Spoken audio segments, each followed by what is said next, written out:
Welcome to M&M's Visionary Business and Brand Alchemy interview with coaches. We are going to chat a little bit today about what the coaching world is about, what it's like. And we have got Cindy Pivacic here with us today to tell us a little bit more about her modality, her vision for the future as coach, and ask some questions that you guys might have as well. Great. So Cindy, we know each other for a while, and you always inspired me with your journey. And I want you to share your journey with us, with the viewers who will view this video, because I feel you are on such an amazing journey. I know that the journey didn't come easy, but I also believe where we experience the most pain, we experience the most growth and the most wisdom. Whether we like it or whether we don't, we always walk out of it with wisdom. So please share your story with us and with the viewers. And how did this all started? All right. Thank you very much. And I'm very happy to be here and able to share the information and my journey with you guys. You were saying that whether you like it or not, I like to put it out there firstly is, some people have a choice, some people do not have a choice of the journey they are going through. And in my case, a lot of people will think I did have a choice, but I like to think I didn't have a choice to start this journey, which, as you know, I am HIV positive and I have been for 15 years. And at the point that I was infected, my partner knowingly infected me. I only found that out in 2012, after already being infected in 2004. So it was quite a shock, a second shock, when I eventually found out in 2012. But in that period of time, between 2004 and 2008, I acquired AIDS. And AIDS is because my immune system, because I was HIV positive, or should I say because I am HIV positive, my immune system became depleted. And at that stage, those years ago, we were quite ignorant about when and whether we should go onto medication.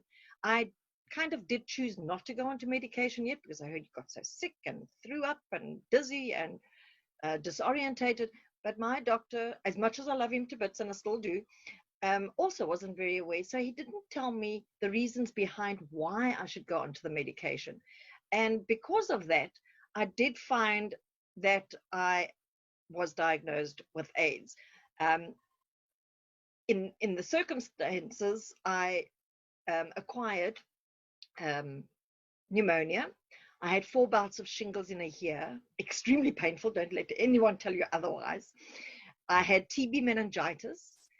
And then I was diagnosed with cancer. I also had 2 strokes.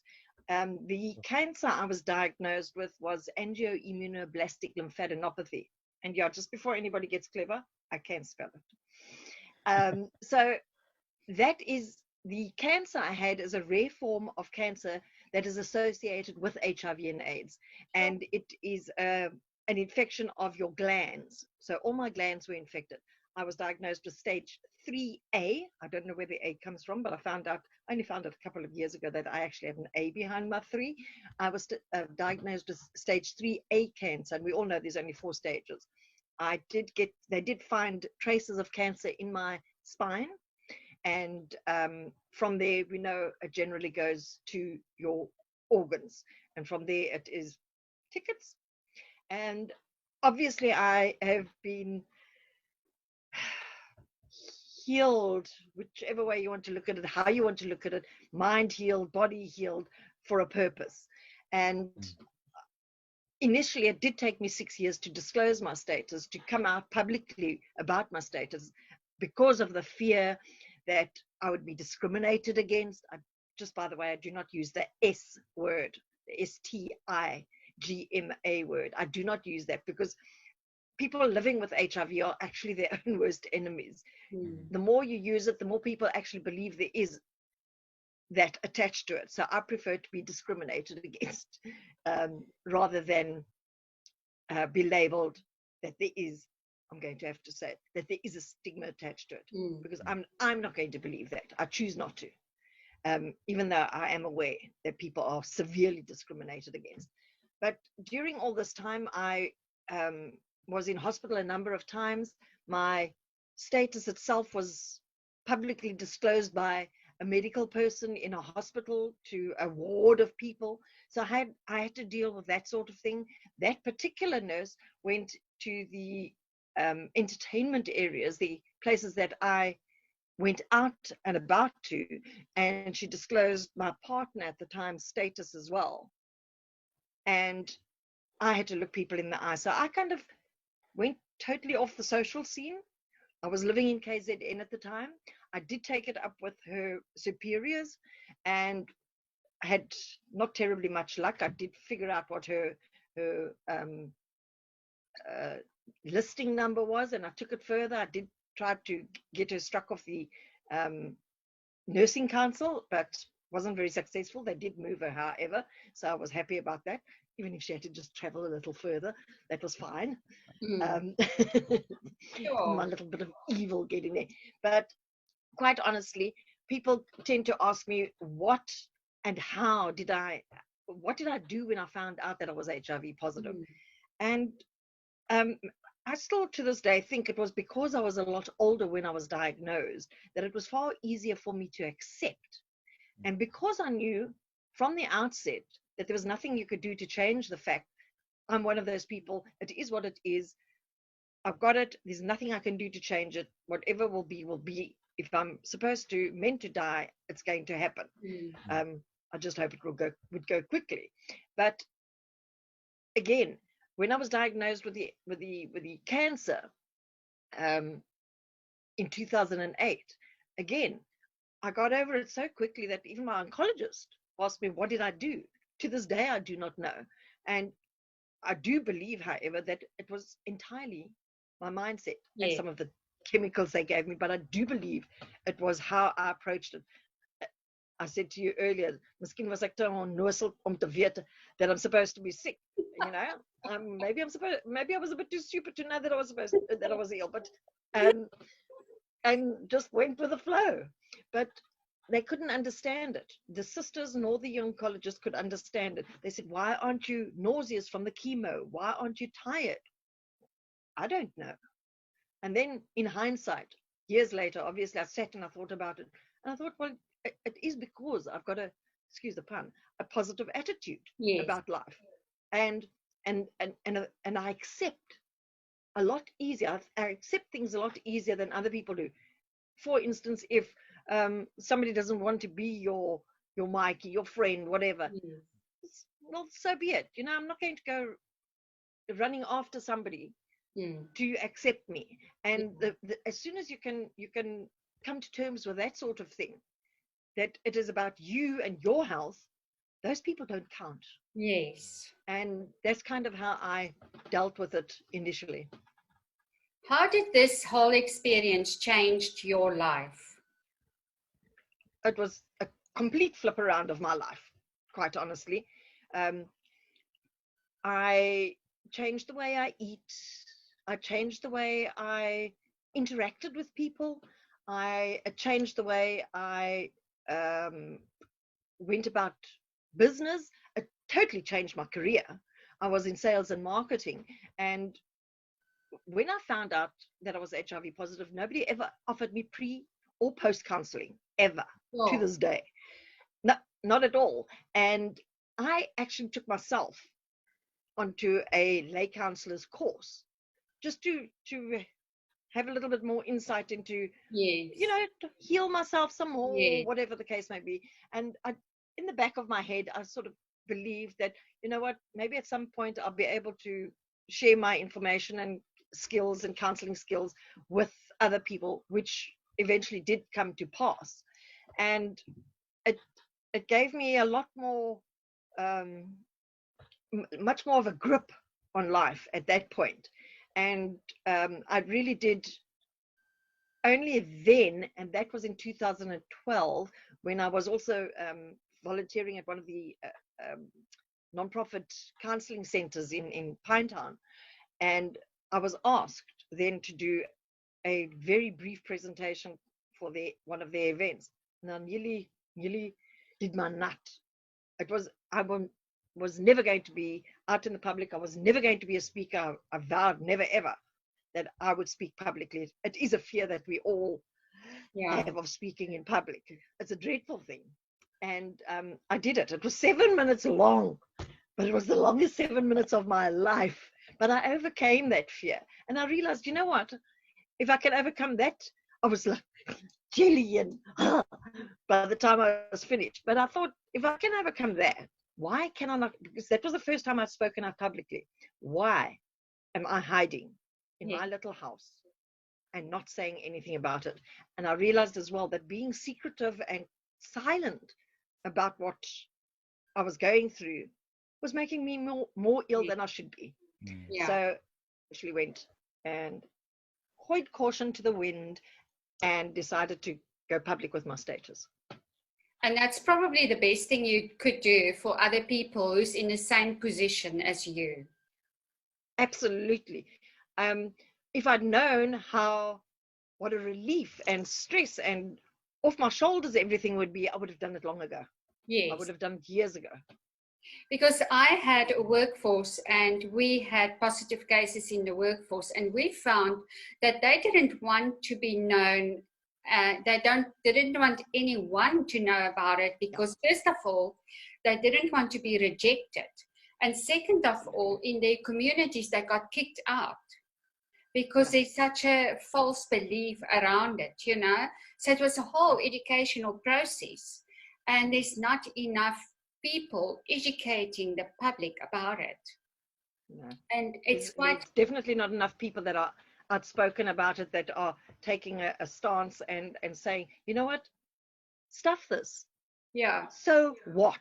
Yes. I'm HIV positive. So what? Yes. What are you really going to do about it? Yeah. And if you want to reject me, it's not about me. It's about you. Yeah. Yes. The problem is with you, not with me. I'm fine with me. I'm fine with my status. Yes. The problem is with you. It's the false belief out there. Would you say that the treatment that you went on and all the stress that this caused in your life brought on all the other illnesses that you've been through? All the medication I went on, definitely not. That all enhanced my health situation. I've been on ARVs since just before I went on the cancer treatment. So that was 2008. And it definitely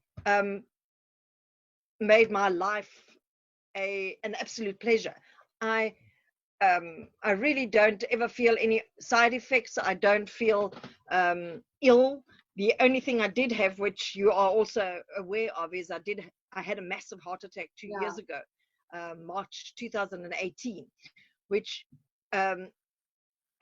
because of my situation, because of my HIV status, it does make me more vulnerable, even though there is high cholesterol, there are heart problems in my family on my father's side. I blame him. My mother will be very happy that I'm not blaming her. But my dead dad, so I can blame him. But there is that, and because of my status, it just makes me more vulnerable, because I did check that out. I did speak to doctors and ask them, is it because of my HIV status? And I was told, yes, it is a big part of the reason. So yeah, and then it was just before my 60th birthday. Sure. Now, how would you like to take this journey of yours and your experience and help other people that's on the journey? Because when I found, I also went through a bit of a patch with my health and my life and everything at one stage. Yeah. And the automatic reaction is to withdraw from, my reaction anyway is to withdraw from everybody. And I like to suffer in silence, if you can call it like that.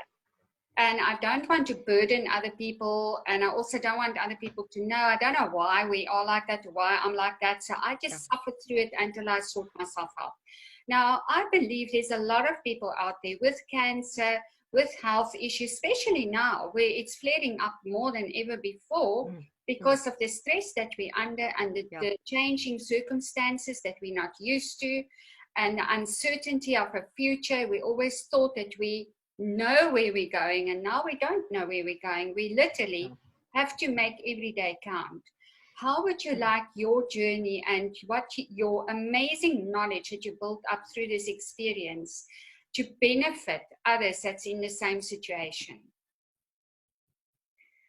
Well, I believe that not the government, not the medical industry, nobody is making use of people that have actually been through this journey. And the fault lies not only with them, with us, but in my case, I must admit, I've tried my damnedest to get myself out there, to make connections with the government, with medical institutions, be it private doctors, whatever. I've tried extremely hard, but everybody's just like, don't care, don't really care. They're too busy on their own mission. So I need to become a lot more forceful, and I can do that. I'm quite capable of becoming extremely forceful. But I know my faults, and I am bossy. And if I need to put that into place to get my own way, I'm going to do it, because there are so many people that are unnecessarily hiding themselves away because of their illness, because they don't want to be a burden to somebody, because they want to cry in a little corner on their own. And it's not just the cancers and the TBs and the HIV. It's people that are suffering from mental issues, older people that are lonely. Yes, they are really, really suffering. And with the situation that we're in now, they're taking major strain. Yes, I've had friends that they've got everything, good business, but no problem with income, a fairly good active life, social life, but they still hit a downer. yeah. And sometimes I don't get it, but sometimes I do. When they start to talk to me, I said, I go back to when I spent those 6 years on my own, and I realized, sure, that was, now you kind of forget about it over the years, but when people start to speak to you, you realize just how much you missed out on. Yes. By hiding yourself, and Yes. how much more ill you became. And I'll give you an example. There was a female who'd been HIV positive, but she'd been dating her partner for 5 odd years, and they broke up.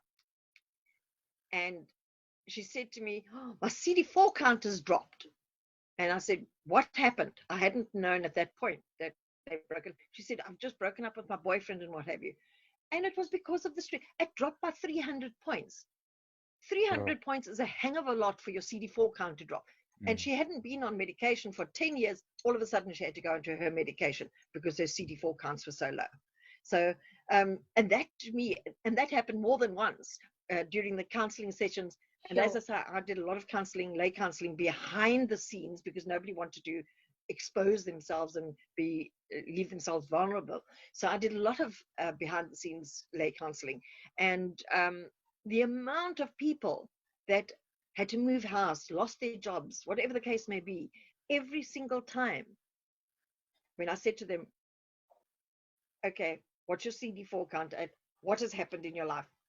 It was a loss of some sort, and their CD4 count had dropped every single time. Yeah. So that to me was proof alone that stress makes you extremely ill. Yes. So you can actually easily start your wellness practice. Instead of, I don't believe you're going to get the support that you need to basically, what you want is to help others in the journey from the government or from doctors and nurses. I think they themselves are so overwhelmed at the moment that they don't know which way to turn. So the only way we can actually serve humanity is by taking it and do it, and start and just offer ourselves out there, offer ourselves to the people, let them know what we do. And that is why we do these interviews with the most amazing, inspiring people to us, so that the world knows there are people out there that came on, that walked their journey, that wasn't an easy journey, but turn it around into a hero's journey and helping others on that journey now, while they came through with it, use that wisdom to assist others to cope with their situation, their illness, their wealth, whatever it might be, you know. And that is why Absolutely. I'm so passionate about speaking to you, because you are a wealth of information and wisdom that you've gone through. And I believe your mindset is absolutely the tool that brought you to where you are today. Absolutely. Because Without a you doubt. had many opportunities to say, I can't. This is too much. I can't. And I had nobody, absolutely nobody, that knew my status for 6 years. And I had to deal with that for that period of time on my own. So Yes. right after diagnosis, no counseling. So I know that it was entirely my own mindset that got me through that. Yes. And that is what people need to know. And how they need to learn how to actually do it to Yes. get themselves through that process, without a doubt. And who better to learn from than somebody that, as you say, has walked the journey. Yes, I believe we learn from our masters, you know, and it sounds strange for... I'm the queen, not the master, if you don't mind. Yes, mastery. But honestly, that's normally the best people to learn from, because you've got compassion, you've got a deep understanding of what people are going through, and you can help them so much. So honestly, to turn the journey around and say to make it worth it is when we start to share it and our wisdom with others and make their journey easier, so that they don't suffer as long as we did before we decided we need help. We need to speak out. I don't know why it is something with people that we don't say we need help until it's nearly too late, but we are like that. We think it's a weakness. We think it's it's a of weakness. course a weakness, but it's a pride. I think we're too proud. Yeah, we do suffer from pride, and especially in South Africa, we do have a problem with pride. And I think we're too proud, you know. We want people to know, oh, everything's okay. We don't want them to see them suffer. So we end up the Facebook life versus the real life. Yes. Yeah. That's so well, and no, my Facebook life has now become like, they saw my orange hair, so yeah. I'm very down to earth. Who I am, what you see is what you get, and that is how I hope that I can present myself to people, that they see, hey, she's only human. Yeah. She's not some fancy pants up there that has now got over this illness. It's not like that. I want people to be able to see me as approachable, and I hope that I put that out there when I do stupid things, and I do stupid things. But the thing is, I'm not. Maybe it's my age that I did stupid things. My daughter actually said to me, "Oh, I would take that orange hair picture off." I said, "I'm not taking it off. That is what I did. I messed it up totally. I want people to see just what I went through to get my hair to this color." So I'm leaving it on there. So and authenticity, I think, comes into play there as well. If you're not authentic, people can pick it up so blooming quickly. Yes. I can't be anything other than who I am, and it's as simple as that. Yeah, I love you. I can't put my telephone voice on, because my daughter says I have a Zoom voice and a telephone voice, but I never know about it. Yeah, I love your sense of humor, you know, and people need to connect with that, because that's very needed today to be able to cope with the amount of stress that there is in today's life. So if you want people to, or before I get there, Mario, are there any questions from your side? Well, I'd just like to maybe make a comment. I'll answer anything, so beware. Fantastic. I ask strange things. I answer strange things. Wonderful. What I find very amazing, and that's also why we're having this interview with you, is there seems to be now in I want to almost say modern society, a clear definition or clear distinction between, you know, the educated and the experienced.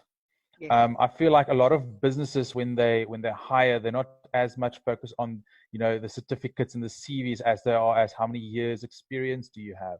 And I think a lot of the times while we're in it, I mean, I went through similar things in my life where I thought, why must I go through all of this? You know, why couldn't I read how to do it in a book? And the pure answer was there were no books. there were other people going through same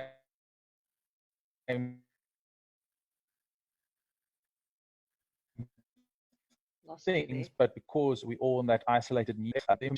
And what's so amazing is you've got now all these years, and not only of HIV, but cancer, heart attack. I mean, your experience base, put that into a degree or into a certificate, your doctorate in life is completed, you know. Survival. Yeah. And it's absolutely amazing for me how you've now come forward. You said, listen, you know what, I've had this 6 years. I felt what it was like. So not only dealing with the disease or the illness or the status, you've even dealt with the insecurity, the fear, the whatever these people may go through, because there might be people out there that is proud, I'm HIV positive, but they still have that fear element of oh, there's lots. What goes behind it, you know? They might be in society with their status, but all the other stuff they still keep hidden, and you know that you've been there, which is for me absolutely amazing. So I just want to commend you from our side that you're putting yourself out there now. You're saying, I've got this knowledge and I can share and I can help.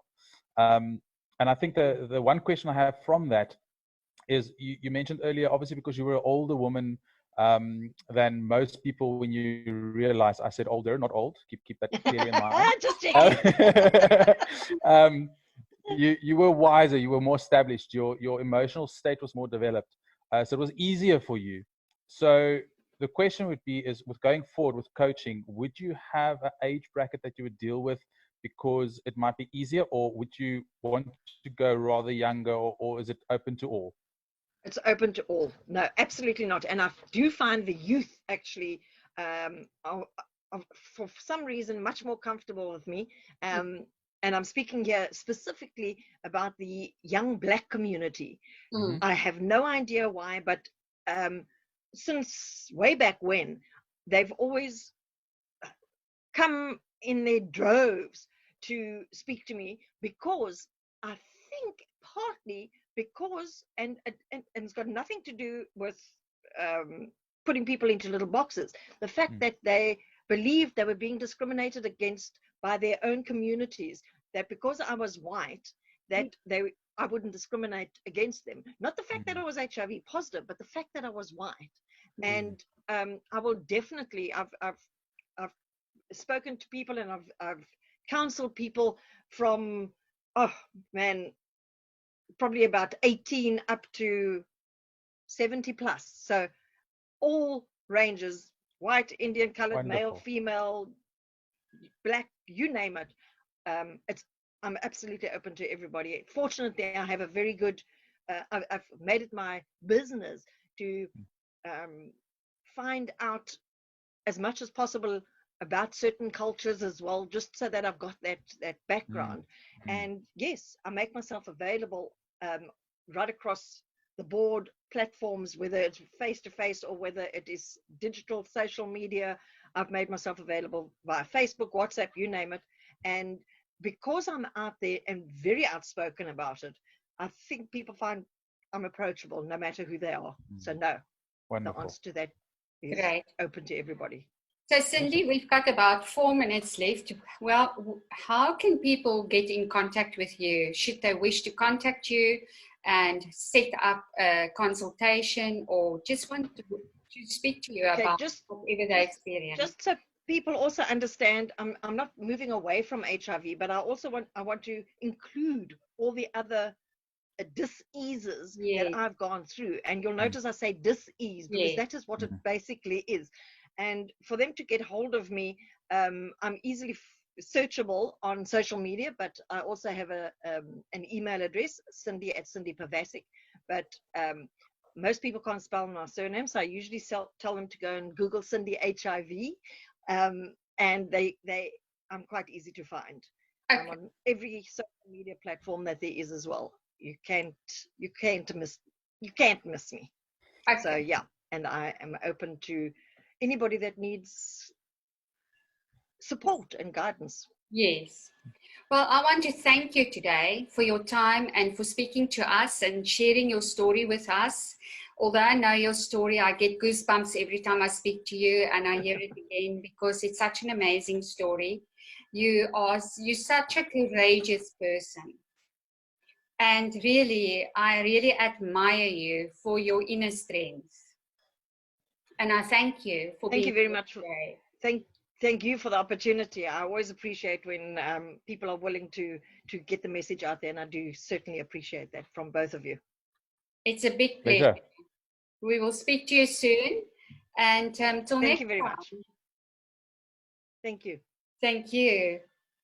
See you next time. Bye-bye. Bye. Bye.